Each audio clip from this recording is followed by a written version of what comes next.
Hello, hello guys. Kumusta? For today's video, magde-decorate tayo ngayon ng Roblox cakes. Actually guys, medyo matagal na pala itong video na naka-save. Hindi lang natin siya na-upload kasi medyo busy tayo ng mga nakaraang araw.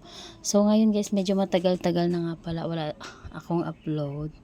So mag-upload ako ngayon ng video.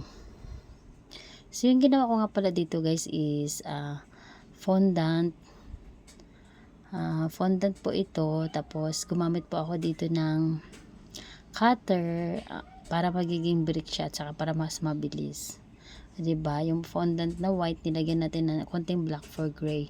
Actually guys, ito yung cake natin is soft icy. Tapos nilagyan natin siya all fondant details, all edible.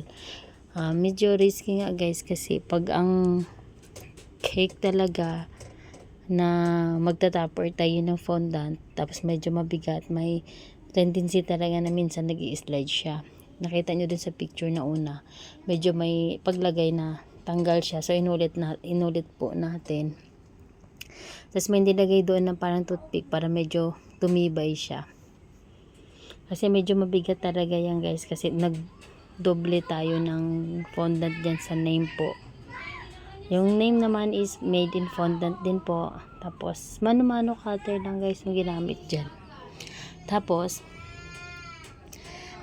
yung mga topper na gagamitin natin dito guys is meron na po tayo naka-ready ahead of time po talaga. So before po sa araw ng pag-design, nagawa na po siya para tuloy-tuloy yung pag-design natin ng cake. Kasi sa araw na to is medyo busy talaga kami. Marami kaming ginawang cake dyan.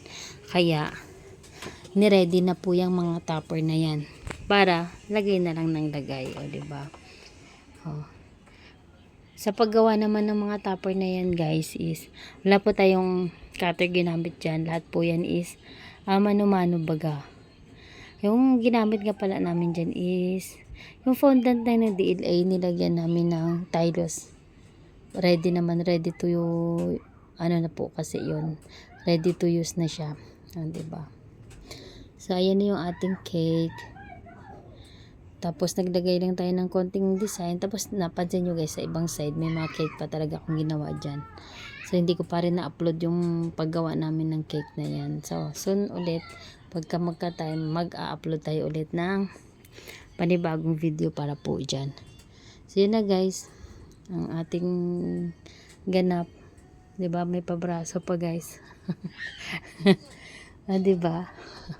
Medyo haggard na haggard tayo dyan guys. Grabe, ang dami namin gawa dyan na cake. Parang wala na. Yan na. O diba? Yan ang ating finished product. Thank you guys for watching. Sa mga hindi pa po nag-subscribe, please subscribe. Thank you.